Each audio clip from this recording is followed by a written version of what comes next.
ነገር ቆስቁሰው ዓለምን እያመሱ ያሉ ትራምፕ ለዓለም ሀገራት ግልጽና ጠንከር ያለ መልእክትን አስተላልፈዋል።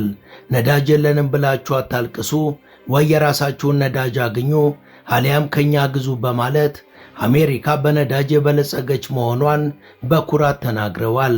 ይህ ንግግር በተለይ በእንግሊዝ በፈረንሳይና በሌሎች የአውሮፓ ሀገራት ላይ ከፍተኛ ቁጣን ቀስቅሷል። ኢራን በዱባይ ወደብ አቅራቢያ በኩዌት የነዳጅ ጫኝ መርከብ ላይ የሰነዘረችው የድሮን ጥቃት ቀጠናውን ወደ ከፋ ጦርነት ከቶታል። ይህ ጥቃት በዓለም የነዳጅ ገበያ ላይ ከፍተኛ መናጋት የፈጠረ ሲሆን የአካባቢው ሀገራትም ስጋት ውስጥ ወድቀዋል። ስፔን የአየር ክልሏን ለአሜሪካ ወታደራዊ አይሮፕላኖች ዝግ አድርጋለች። ጣሊያን በሲሲሊ የሚገኘውን የሲንጎኔላ የጦር ቤዝን አሜሪካ ለኢራን ጥቃት እንዳትጠቀምበት ከልክላለች።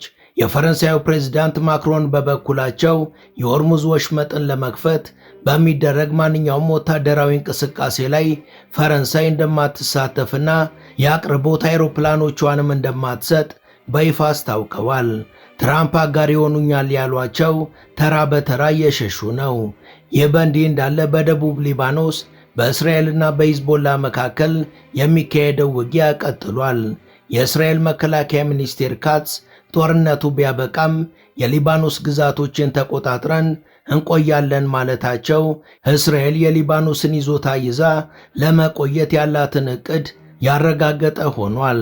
ከ3 አስርት ዓመታት በፊት አሜሪካ ኢራንን መነሻ በማድረግ የአረብ ሀገራትን በሙሉ የማዳከም ሲስተማቲክ ዕቅድ እንደነበራት የሚጠቁሙ መረጃዎችም አፈትልከው ወጥተዋል። የቀድሞው የማሌዥያ ጠቅላይ ሚኒስቴር ማታሂር ሞሐመድ ከ23 ዓመታት በፊት እናንተ አረቦች አንድ ካልሆናችሁ በጋራ ያጠፏችኋል ብለው ለአረብ ሀገራት መሪዎች የሰጡት ማስጠንቀቂያም የዓለም መነጋገሪያ ሆኗል። ዓለም በፖለቲካ ምጥ ላይ ባለችበት በዚህ ወቅት በታይዋንና በሲንጋፖር ደግሞ አዲስና አደገኛ የሆነ የኮቪድ ቫይረስ መገኘቱ ተሰምቷል። ይህ ዜና የዓለም ሕዝብን ዳግም ስጋት ውስጥ የከተተ ሲሆን ሀገራትም ጥንቃቄ እንዲያደርጉ መመሪያዎች እየወጡ ነው። A Kuwaiti tanker carrying 2 million barrels of oil has been targeted in an Iranian drone strike off the coast of Dubai. The vessel burst into flames as Donald Trump threatened to obliterate Iran's utilities if the regime refuses a deal to end the war. ሰላም ጤና ይስጥልን። በመላው ዓለም የምትገኙ ውድ የመሿለኪያ ቤተሰቦች በዛሬው መሰናዷችን 32ኛ ቀኑን ስላስቆጠረውና ተጋግሎ ስለቀጠለው ጦርነት እንዲሁም ከዛ ጋር ተያያዥ የሆኑ ጉዳዮችን እናስቃኛችኋለን። ቻናላችንን ሰብስክራይብ፣ ላይክ እና ሼር ታረጉ ዘንድም እንጋብዛለን።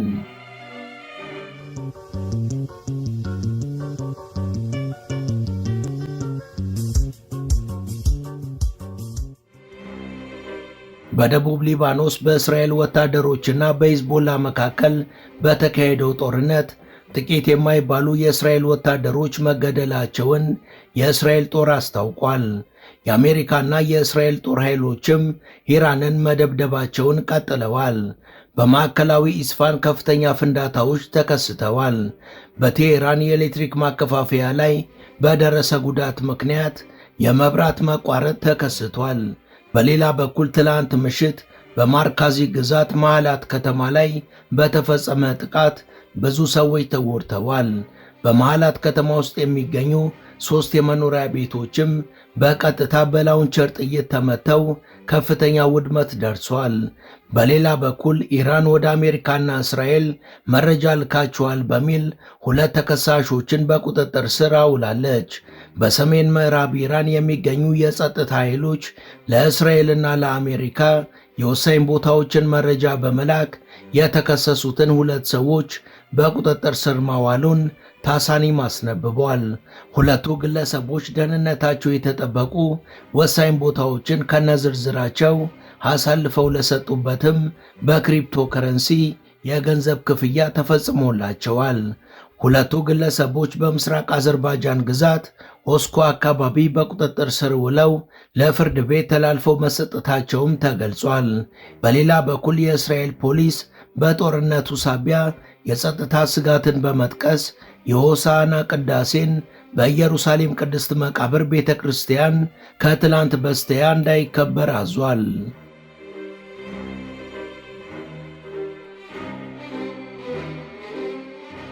የኩዌት ነዳጅ ጫኝ መርከብ ላይ የደረሰውን የእሳት ቃጠሎ ተከትሎ የቀጠናው ነገር ብሶበታል። Several GCC states faced another day of missile and drone attacks from Iran. Kuwait state-owned oil company said a fire broke out on a Kuwaiti-flagged oil tanker in Dubai's port. ሳውዲ አረቢያ 8 የባላስቲክ ሚሳኤሎችን ማምከኗን ገልጻለች። በሱሌማንያ የኩርድ ኃይሎች ከኢራን ጋር በመተባበር በባቢሌና በአምባር ግዛቶች ላይ ጥቃት መሰንዘራቸው ተረጋግጧል። በደቡብ ሊባኖስ ደግሞ የእስራኤል ጦር የአየር ጥቃት ፈጽሟል። በዚህ የአየር ጥቃት በናባቴ ግዛት በርካታ አካባቢዎች ወድመዋል። በደቡባዊ ሊባኖስ ዙሪያ ጥቃቱ እየጠነከረ የመጣ ሲሆን ተጨማሪ ሚሳኤሎች የተወነጨፉት በአልሳሙቃና በአባ መካከል እንዲሁም በዲር ዛህራኒ በሚገኘው አልማሻ ከተማ ነው። በሌላ በኩል ሳውዲ አረቢያ ዛሬ ምሳ ሰዓት ላይ 10 ሰው አልባ አውሮፕላኖችን አምክናለች። የሳውዲ አረቢያ መከላከያ ሚኒስቴር እንዳስታወቀው ባለፉት ጥቂት ሰዓታት ውስጥ ሰው አልባ አውሮፕላኖቹ ጥቃት ሳያደርሱ ተጨናግፈዋል።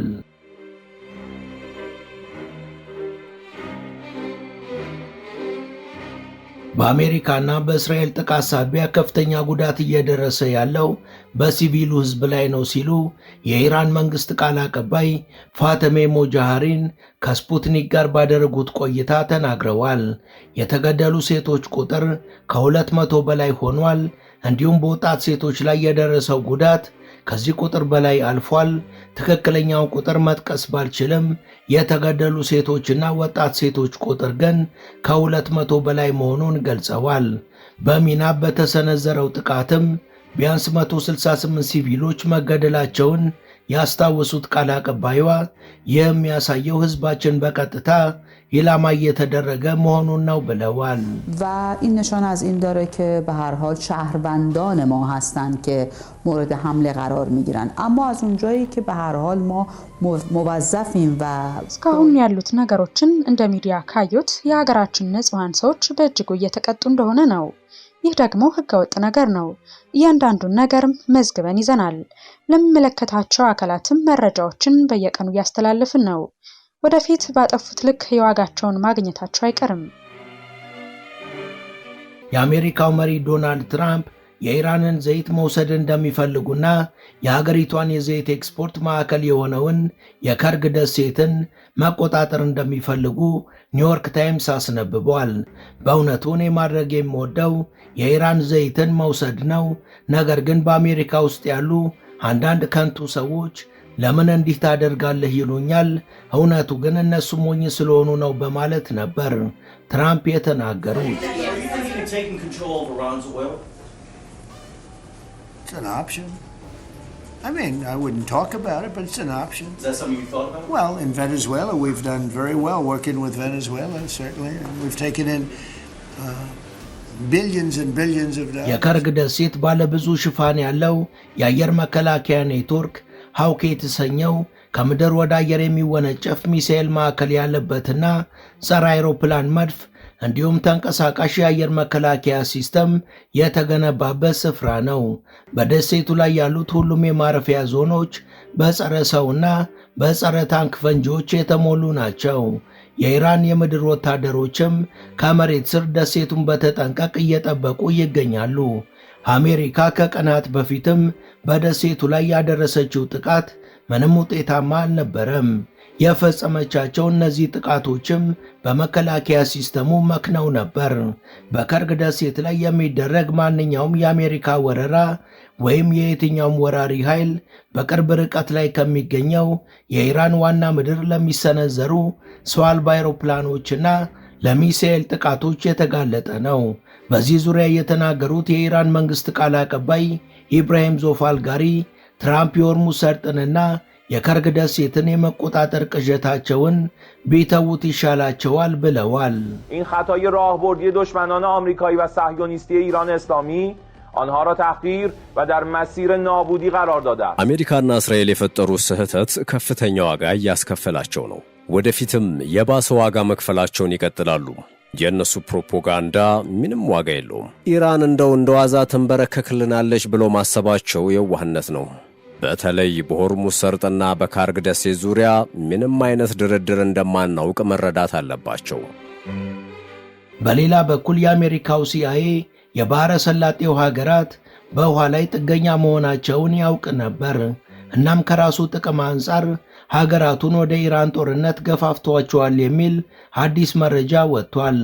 የኢራን ጦርነት ወደ ሌላ ምዕራፍ ሲገባ ወሳኝ የሆኑ መሠረተ ልማቶች ላይ ያነጣጠሩ ጥቃቶች ከዚህ በላይ መፈጸማቸው አይቀርም። አሜሪካ የባሕረ ሰላጤ አጋሮቿ ውሃቸው ጨዋማ እንደሆነ ታውቃለች።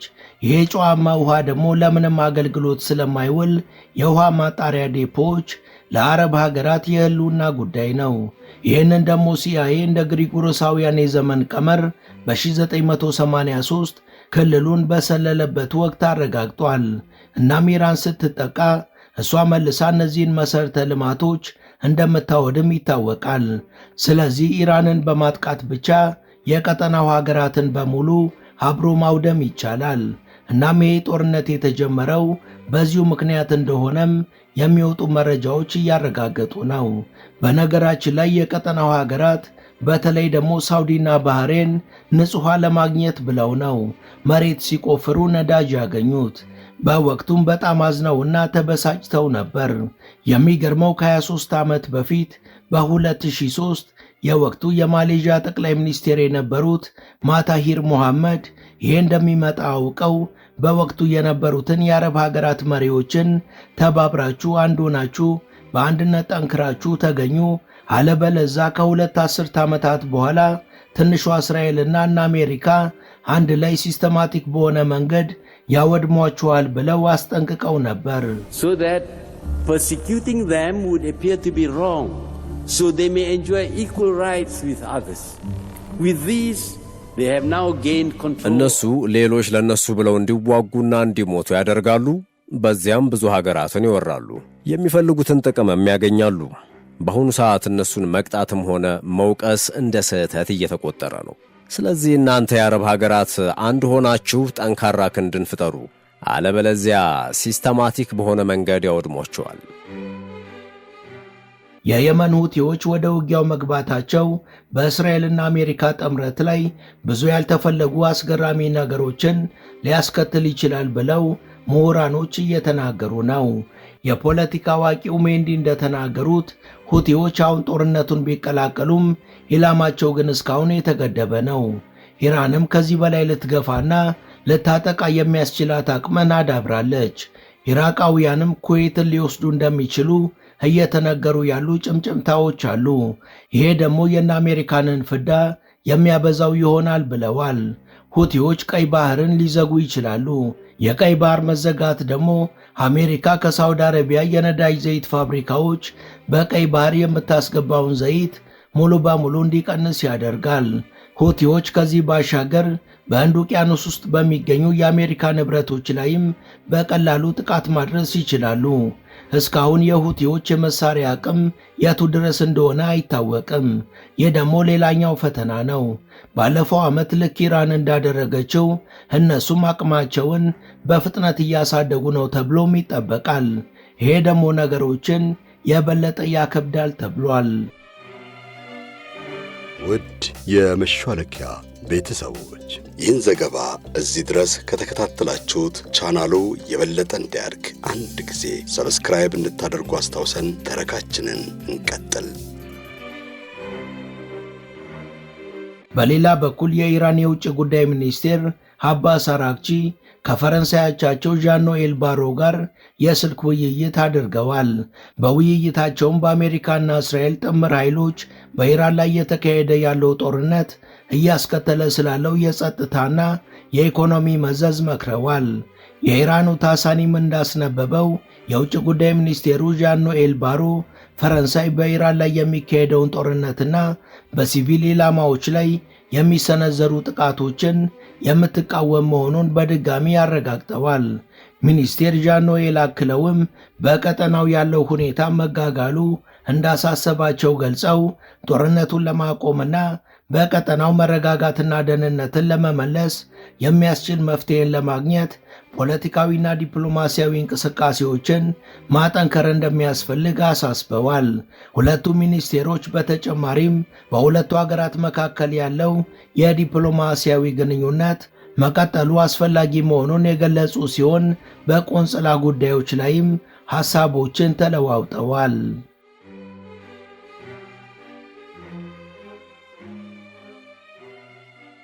አሜሪካ በእግረኛ ወታደሮች ወደ ኢራን ገብታ የምድር ዘመቻ ለማድረግ ወስናለች። ለዚህም በሺዎች የሚቆጠሩ የአሜሪካ ወታደሮች ኢራን ሊገቡ እየተዘጋጁ ነው የሚሉ መረጃዎች በስፋት ተሰራጭተዋል። ይህንን ተከትሎ የነዳጅ ዋጋ በእጅጉ ጨምሯል። የአንድ በርሜል ብሬንት ድፍድፍ ነዳጅ ዋጋ $115.7 ገብቷል። በአሜሪካ ዌስት ቴክሳስ ኢንተርሚዲየት ገበያ ደግሞ አንድ በርሜል ድፍድፍ ነዳጅ $102 ደርሷል። ሁኔታዎች በዚሁ ከቀጠሉና እስከ ሰኔ ወር የሚቀየር ነገር ከሌለ አንድ በርሜል ድፍድፍ ነዳጅ $200 ሊደርስ እንደሚችል የዘርፉ ባለሙያዎች ገልጸዋል። በሌላ በኩል ማክሰኞ የወርቅ ዋጋ በትንሹ ጨምሯል። ብሉምበርግ እንደገለጸው 28 ግራም ወርቅ $4563 ገብቷል። በመካከለኛው ምስራቅ የተፈጠረው ሁከት የእስያ አክሲዮኖችን የተለመደ የንግድ ልውውጥ በከፍተኛ ሁኔታ ቀንሷል። የደቡብ ኮሪያ ምርቶችም ከ17 ዓመት በኋላ ዝቅተኛ ደረጃ ላይ ደርሰዋል።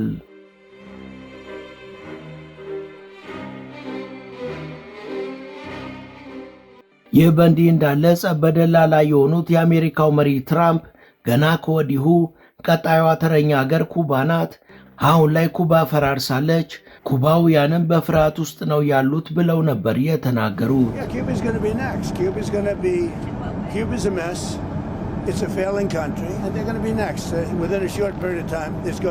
ይህን ተከትሎ ታዲያ የኩባ ምክትል የውጭ ጉዳይ ሚኒስቴር ጆሴፊና ቪዳል ፌሬሮ ትራምፕ በኩባ ያደረጉት ግምገማና ደረስኩበት ያሉት ስጋት በአሜሪካ ብሔራዊ ደህንነት ታሪክ ያልተለመደና ትክክል ያልሆነ ነው በማለት አጣጥለውታል።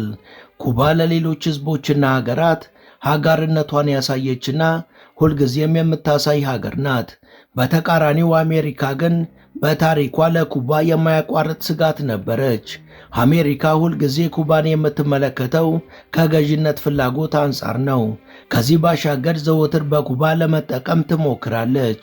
እኛ ግን ሉዓላዊ ሀገር ያለን ነፃ ህዝቦች ነን ሲሉ ምክትል የውጭ ጉዳይ ሚኒስቴሯ ጆሴፊና ቪዳል ፌሬሮ ተናግረዋል።